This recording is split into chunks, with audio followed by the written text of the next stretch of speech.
마가복음 15장 21절 우리 같이 읽겠습니다. 한 절 시작. 마침 알렉산더와 루포의 아버지인 구레네 사람 시몬이 시골로부터 와서 지나가는데 그들이 그를 억지로 같이 가게 하여 예수의 십자가를 지우고. 아멘.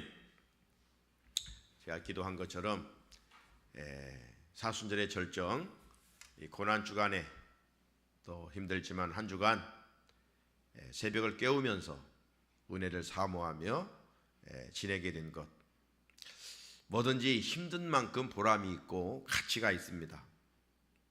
저도 늘 새벽 같은 시간에 강단에서 말씀을 전하지만 참 이 일주일 동안 긴장도 되고 또 설레기도 하고 또 그만큼 힘들기도 합니다. 그렇지만 힘든 만큼 기쁨도 있고 또 감사의 고백도 있고 제 마음에 행복도 있습니다. 이번 고난 주간에 다시 십자가로 이런 귀한 주제를 또 하나님께서 주셔서 또 한 주간 말씀을 전할 수 있게 해 주셨습니다. 다시 십자가로. 지금 한국 교회가 이 팬데믹을 2년 3년 거치면서 다시라고 하는 새롭게 한번 회복하는 그런 단어들을 많이 지금 사용하고 있는 것 같습니다. 그래서 저도 개인의 신앙도 우리 교회의 신앙도 우리 가정도 다시 회복할 것을 이런 말씀을 계속 전하면서 2022년도 4월을 살아가고 있습니다. 특별히 이번 사순절 다시 십자가로.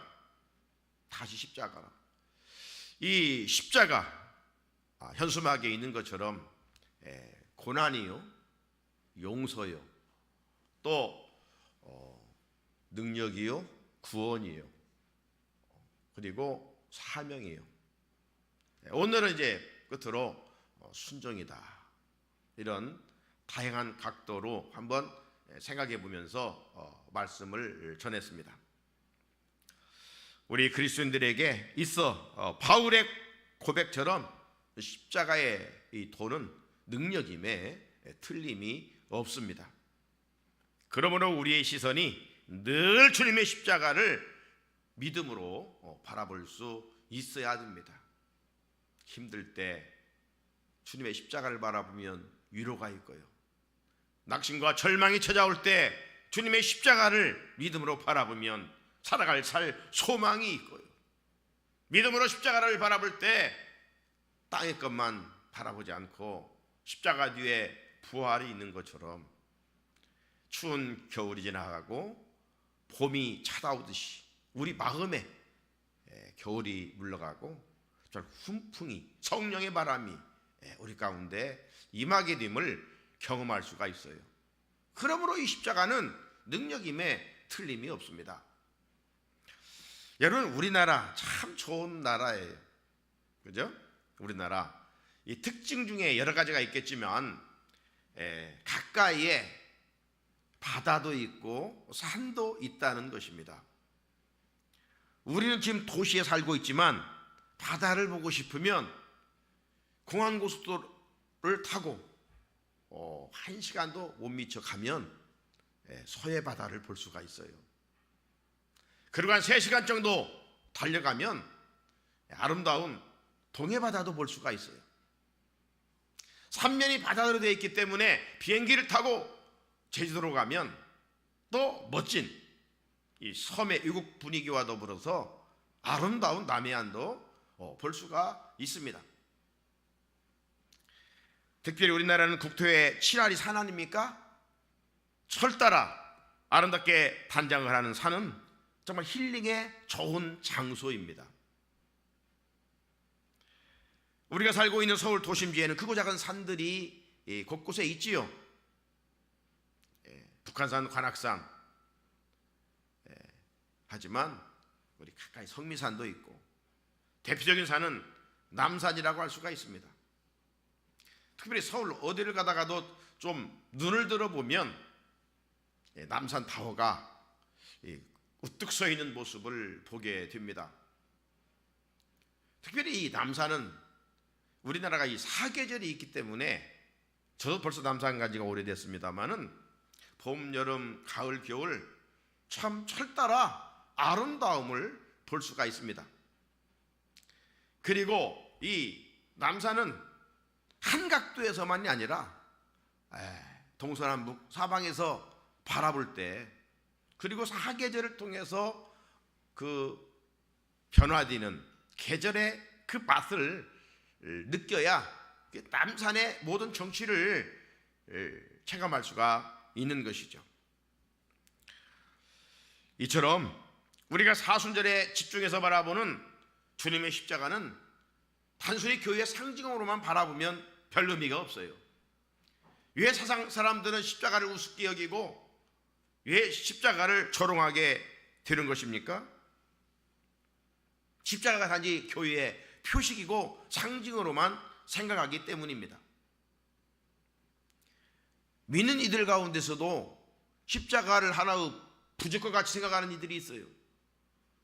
그래서 차에 달고 다니면 사고 안 나는 것처럼, 그저 몸의 부적처럼 하나 십자가에 목에 달고 다닌다든가, 또 어느 곳에 십자가 하나 딱 세워놓고, 물론 이들은 초신자들의 모습이겠지요. 왜 매년 교회력을 반복하면서 사순절에 우리는 이렇게 십자가를 바라보고 또 십자가를 생각하고 묵상하는 것입니까? 십자가에는 우리를 향한 하나님의 사랑이 담겨 있기 때문입니다. 그렇다면 단순히 한두 번 바라보고 생각하는 것으로 그쳐서는 안 되겠죠. 늘 믿음으로 바라보고 묵상해야 됩니다. 이번 사순절 특별 새벽기도의 주제만 생각할지라도 이 십자가가 주는 은혜가 얼마나 깊고 넓고 길고 또 높고 풍성한지 모르겠습니다.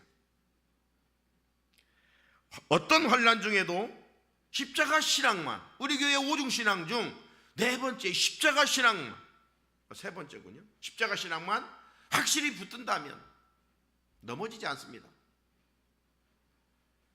예수님을 배반하거나 부인할 수도 없습니다. 인생 나그네 길에서 광야처럼 힘들고 어려워도 나 주님만 따라가리, 찬송 가사처럼 끝까지 믿음의 선한 싸움을 싸워 승리할 수가 있게 되는 것입니다. 사랑하는 우리 성산의 성도 여러분, 십자가를 바라보지 아니고 주님을 바라보지 아니고 세상 요동치는 환경을 바라보면 우리는 늘 염려 근심에 파묻혀 살 수밖에 없어요. 인생은 두 번 살 수가 없어요. 한 번 지금 연습하고 다음에 이렇게 될 수 없잖아요. 인생길은 완회입니다. 한 번 가는 겁니다. 액연습이 없어요. 그러므로 우리가 염려 근심에 파묻혀 비참하게 살아가셔야 되겠습니까? 세상이 다인 것처럼 그렇게 살아가셔야 되겠습니까? 세상 사람들처럼 보이는 재물, 명예 이런 것들에 붙들려 사는 인생이 되면 그만큼 자유를 잃고 뭔가 꽁꽁 얽매여 살아갈 수밖에 없습니다. 우리는 예수님에게 붙들려야 되고 예수님을 바라봐야 되고 예수님을 생각해야 되고 예수님을 묵상해야 됩니다. 특별히 내 죗값을 대속하시기 위하여 짊어지신 주님의 십자가를 믿음으로 바라보고 늘 묵상할 수 있어야 됩니다. 왜? 십자가가 우리에게 능력이 되기 때문에. 이런 십자가 신앙은 이번 제목처럼 고난과 용서와 구원과 능력과 사명과 순종을 가져옵니다. 씹을수록 김치가 맛있는 것처럼 우리가 십자가도 믿음으로 바라보며 묵상할수록 주어진 은혜는 한이 없습니다. 그러므로 십자가를 믿음으로 바라볼 뿐만 아니라 우리에게 주어진 십자가를 힘들지만 끝까지 기쁨으로 짊어지고 가야 됩니다. 오늘 한 절 읽었습니다만 오늘 본문에는 비록 원치 않게 주님의 십자가를 짊어지고 간 구레네 사람 시몬이 등장합니다. 그는 샤원한 마음으로 십자가를 진 것이 아니에요. 억지로 졌어, 억지로. 하지만 그가 짊어진 십자가에는 감춰진 엄청난 축복이 기다리고 있었습니다. 자, 어제 상황으로 한번 2000년 전의 장소로 한번 돌아가 봅시다. 우리는 사도신경을 통해서 예수님의 십자가형의 1등 공신 빌라도 총독을 기억합니다. 빌라도 총독은 예수님을 신문합니다. 어제 큐티 말씀도 그런 내용이었는데 빌라도 양심을 저버린 자죠. 예수님을 3번씩이나 신문했지만 죄를 찾을 수가 없었습니다. 하지만 민심이 혼란했고 백성들이 당신이 그렇게 하면 가이사의 충신이 아닙니다. 이 소리에 그만 양심이 더러워져서 예수가 죄가 없음에도 불구하고 예수를 십자가형에 내어주게 되지요. 그래서 예수님은 법정을 떠나 해골이라 불리는 골고다, 라틴어로 오늘 갈보리였는데 이건 라틴어로는 갈보리고 성경은 우리가 아는 대로 해골 골고다라는 뜻입니다. 해골같이 돼 있는 산이기 때문입니다. 그래서 이제 예수님은 법정을 떠나 십자가를 짊어지고 그 높은 골고다까지 가게 됐습니다. 그 길은 우리가 흔히 십자가의 길, 즉 비아 돌로로사, 비아라는 말은 길이라는 거예요. 도로, 십자가의 길, 고난의 길, 헬라로 비아 돌로로사 이렇게 이야기하죠. 십자가 행렬에 앞서 오늘 본문 말씀 전 16절 20절에 보면 바로 오늘 우리가 21절을 읽었습니다마는 그 위에 말씀을 보면 로마 군병들은 예수님에게 자색 옷을 입히고 머리에 가시 면류관을 씌웠습니다. 자색 옷은 임금이 입는 옷이에요. 그리고 관은 임금이 쓰는 겁니다. 그러니까 예수님이 이 피조물 로마 군병들로부터 얼마나 조롱받고 있는가를 알 수가 있죠. 네가 유대인의 왕이야? 그러면 왕답게 정말 진정한 자색옷과 관을 씌워드려야 될 텐데 그렇지 아니하고 가시 면류관을 관을 쓰게 했던 것이죠. 그리고 저들은 예수님에게 유대인의 왕이여 평안할지어다, 고통받고 있는데 이렇게 조롱했습니다. 나아가 저들은 칼대로 예수님의 머리를 때리고 얼굴에 침을 뱉고 꿇어 경배까지 했습니다. 얼마나 정신적인 고난을 당하고 있는 주님의 모습입니까? 이런 멸시와 천대 그리고 수치를 당하신 주님은 저들에 의해 다시 자색 옷이 벗겨지고 원래 입었던 예수님의 옷을 입히고 본격적으로 예수님의 십자가에 못 박으려고 끌고 나갑니다. 끈다는 것은 짐승을 끈다는 것과 같은 단어입니다. 인격적인 대우라고 하는 찾아볼 수 없는 거예요. 드디어 예수님의 십자가를 짊어지시고 갈보리 골고다로 향해 가십니다. 그 십자가의 그 길이는 우리가 생각만큼 큰 길이는 아닙니다. 800m입니다. 200m는 약간 내려가는 길이고 600m는 이제 올라가는 길이에요. 우리가 성지순례 갔습니다만 지금은 그 올라가는 길이 아랍인의 시장이에요. 그런데 지금도 우리가 그 올라가는 길은 숨이 벅찰 만큼 그냥 가볍게 갈 수 있는 길이 아닙니다.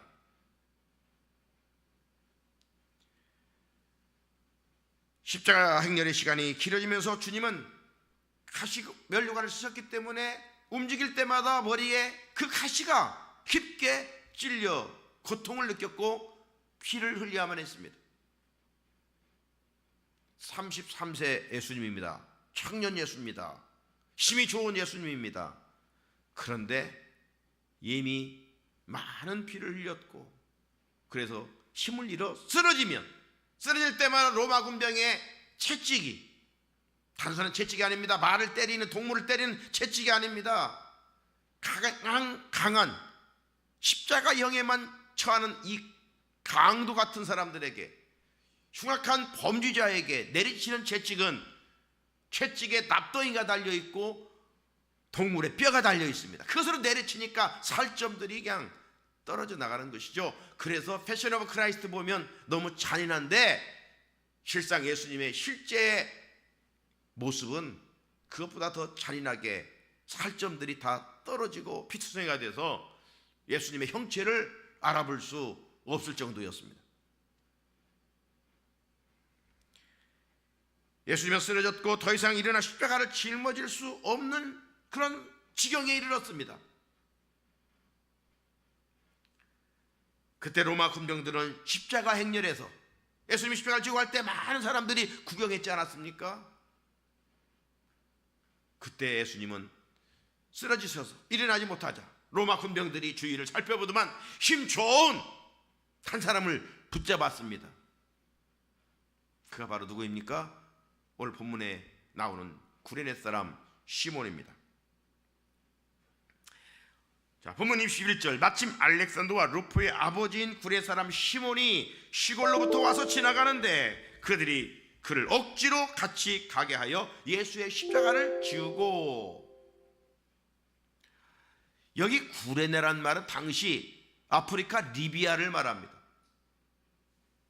그렇다면 왜 이 알지도 못한 이 시몬이 등장하면서 왜 이 시몬이 예루살렘까지 왔을까요? 지금 이스라엘의 유명한 절기 유월절을 지키러 왔습니다. 예수님이 유월절의 어린 양이잖아요. 유월절을 지키기 위하여 당시 수많은 사람들이 예루살렘에 모였던 것이죠. 시몬은 술래에게 불과했습니다. 하지만 하나님의 섭리 가운데 예수님의 십자가를 대신 짊어지는 거룩한 사명을 감당하는 놀라운 은혜를 입게 되었습니다. 사랑하는 우리 성산의 성도 여러분, 구레네 시몬은 좌우람으로 주님의 십자가를 짊어지는 것은 아닙니다. 예수님을 구경하다가 얼떨결에 주님의 십자가를 대신 지게 됐습니다. 붙잡혔을 때 시몬의 생각은 어땠을까요? 얼마나 많은 원망과 불평을 하였을까요? 말씀을 준비하면서 시몬은 그런 생각이 들어가요. 유월절 지키고 빨리 그냥 집으로 돌아갈 걸. 괜히 여기 구경하다가 재수없이 붙들렸네. 많은 후회가 찾아왔을 것이라고 한번 생각해 봅니다.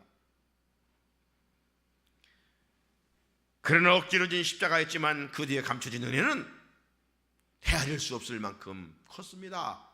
농부가 씨앗 하나를 심지만 거기에는 30배, 60배, 100배의 열매가 있는 것처럼 억지로 진 십자가 속에 엄청난 큰 축복이 기다리고 있었던 겁니다.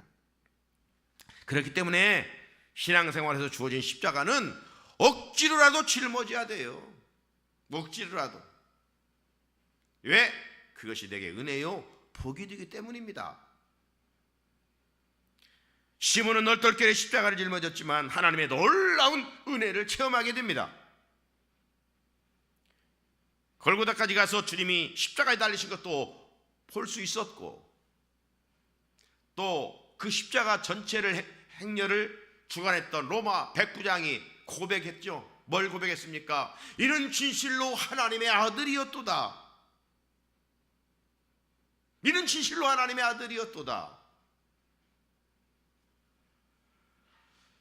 거기서 그친 것이 아니라 그런 과정 속에서 억지로 십자가를 진 시몬도 진심으로 주님을 만나는 복을 받게 되었습니다. 그리고 훗날 시몬은 신실한 그리스도인이 되었습니다. 뿐만 아니라 그의 사랑하는 아내도 아들들도 주님의 제자의 길을 걷게 된 것을 성경은 보여주고 있습니다. 자, 올 본문에 알렉산더와 루포가 나오죠. 이들이 누구입니까? 바로 억지로 주님의 십자가를 짊어졌던 시몬의 아들들입니다. 억지로 짊어진 십자가에 시몬의 그 아들들이 성경에 부정적으로 이름이 기록된 것이 아니라 아주 긍정적으로 하늘에 빛나는 별처럼 이름이 새겨졌어요.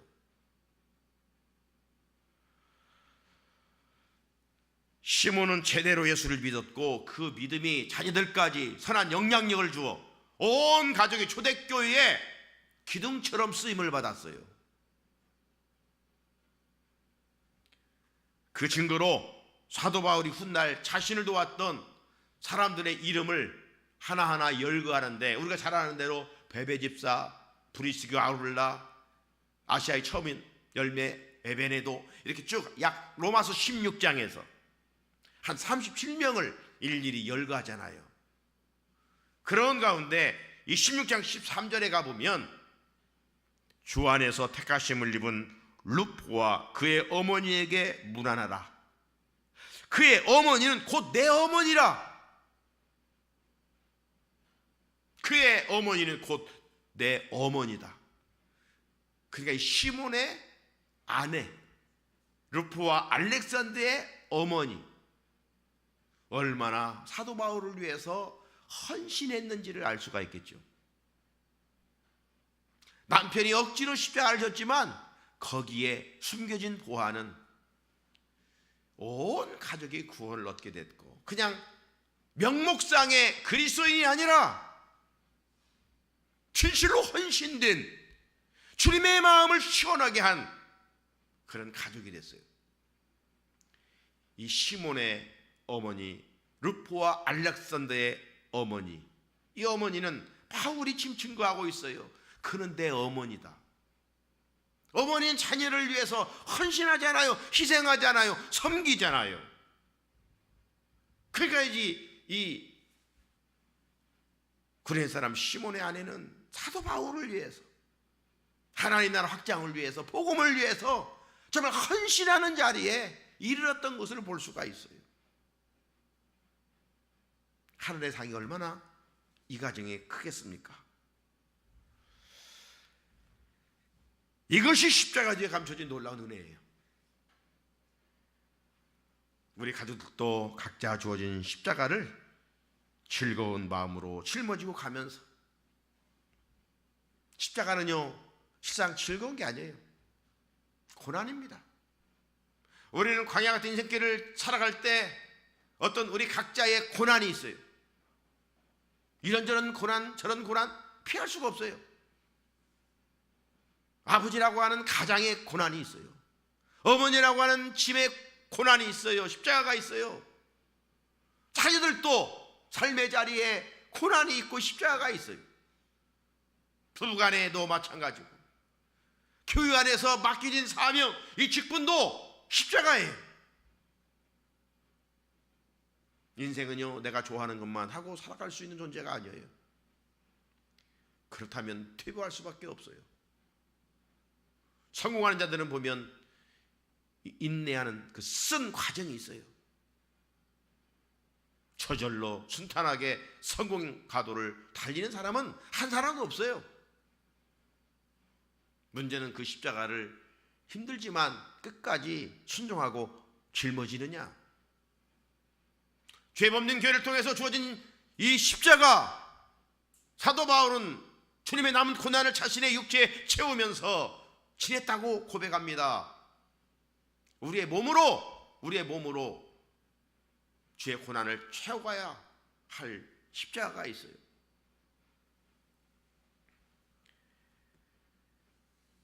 그럼 이제 어떻게 구레네 시몬 가족들처럼 우리의 가족도 즐거운 마음으로 십자가를 지고 가면서 주님 앞에 귀하게 쓰임받을까?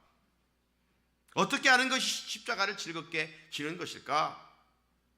어제도 말씀드렸습니다마는 주종관계를 우리가 바로 알아야 된다고 했죠. 첫째는 주 예수 그리스도를 주로 고백하는 겁니다. 이 고백은 오로지 성령의 사람만이 할 수가 있어요.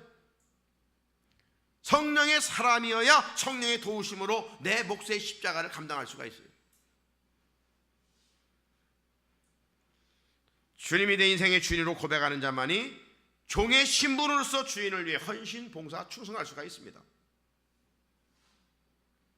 주님이 교회를 통해 주신 십자가를 감사한 마음과 즐거운 마음으로 짊어질 수 있습니다. 마지막 때는 믿음이 위협받고 조롱받게 되어 있습니다. 이런 가운데 주님이 내 구주 되심을 고백하는 사람만이 십자가를 짊어질 수 있습니다. 이런 가운데 주님은 이렇게 말씀하셨습니다. 누구든지 사람 앞에서 나를 시인하면 나도 하늘에 계신 내 아버지 앞에서 그를 시인할 것이요, 누구든지 사람 앞에서 나를 부인하면 나도 하늘에 계신 내 아버지 앞에서 그를 부인하리라. 또 하나는 그리스도의 도를 따라 사는 사람입니다. 그리스도의 도란 말씀입니다. 말씀은 우리를 하나님에게로 향하게 하는 나침판입니다. 말씀은 나의 모습을 있는 그대로 보게 하는 거울입니다. 말씀은 캄캄한 세상에서 우리로 하여금 바른 길로 갈 수 있도록 환하게 비춰지는 빛이요 등불입니다. 말씀은 우리를 천국까지 이르게 하는 노전기이죠. 진리입니다.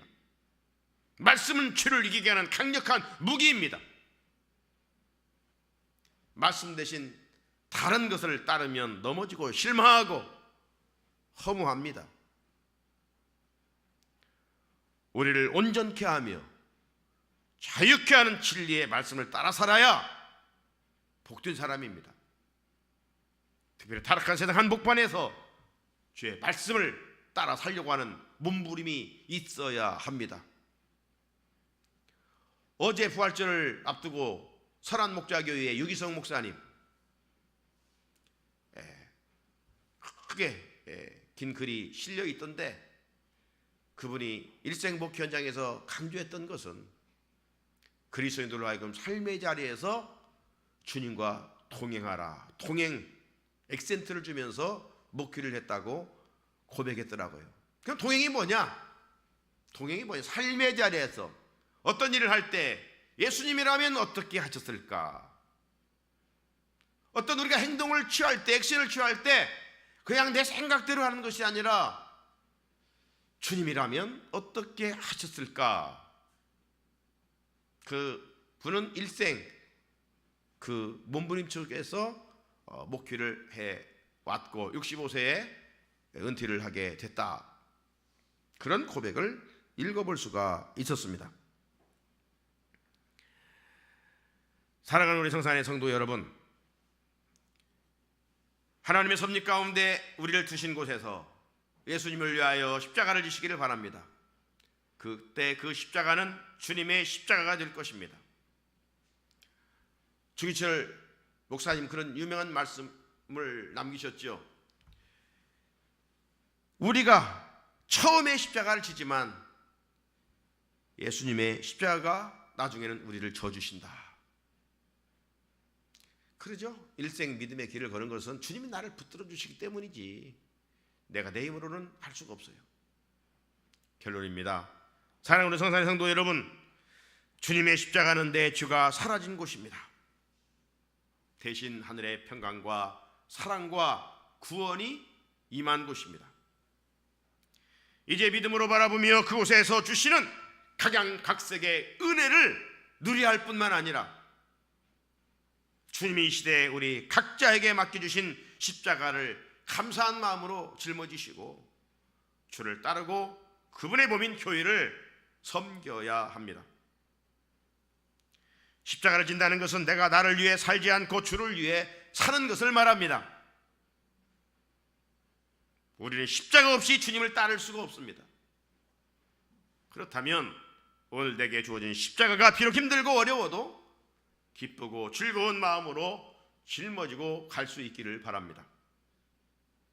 기쁘게 십자가를 지고 말씀에 순종하며 주님의 뒤를 따르는 우리의 성산의 귀한 성도들이 위해 부활의 생명과 은총이 함께 하시기를 주님의 이름으로 축복합니다. 같이 주신 말씀 붙들고 기도할 때